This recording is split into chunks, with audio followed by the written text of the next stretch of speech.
Ahojte priatelia, vítajte naspäť v kuchyni Pennybell. Dnes si nachystáme niečo veľmi dobré, ľahké na prípravu a zelené.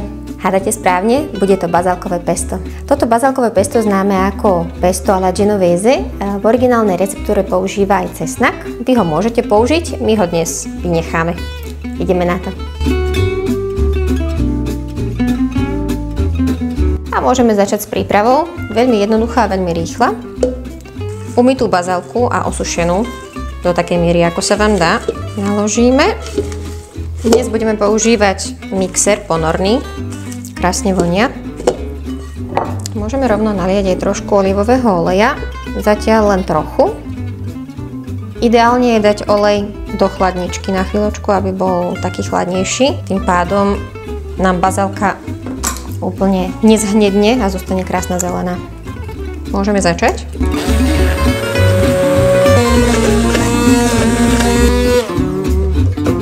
Trošku nám to tu aj frka.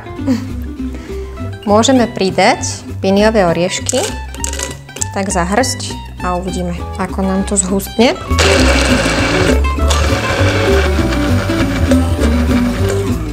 Vždy je samozrejme na vás, či chcete mať pesto husté alebo také rečie.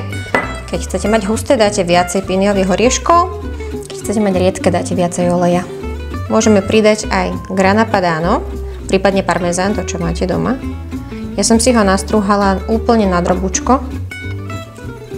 Môžeme dať aj trošku štipku soli a čierneho korenia. Niektorí pridávajú aj kvapku citrónovej šťavy, ale my to vynecháme.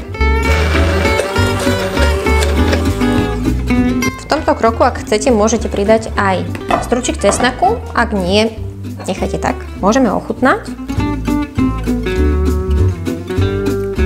Ak sa vám zdá, že chýba ešte trošku soli alebo parmezánu, kľudne pridajte. Ak chcete zriediť, pridajte ešte viacej oleja. My ho máme hotové. Ak už máte pesto v takej konzistencii, akú preferujete, ideálne je nájsť si malý pohárik. My používame takéto.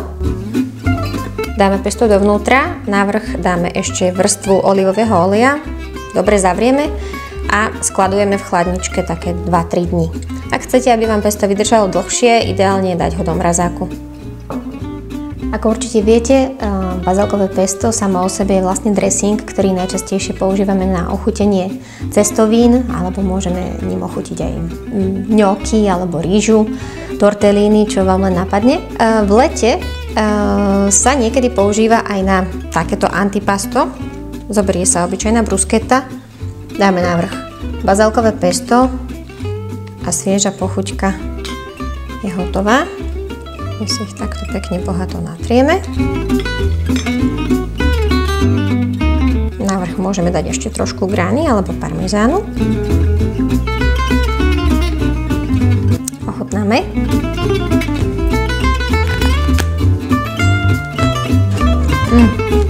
Vynikajúce. Tak priatelia, sme na konci, ja vám ďakujem za váš čas. Ak chcete, dajte mi vedieť do komentov, ako sa vám dnes vydarilo bazálkové pesto. Sledujte naše sociálne siete, nezabudnite odoberať náš kanál Kuchyňa Pennybell a my sa vidíme pri ďalšom varení v piatok o 5:00. Čau!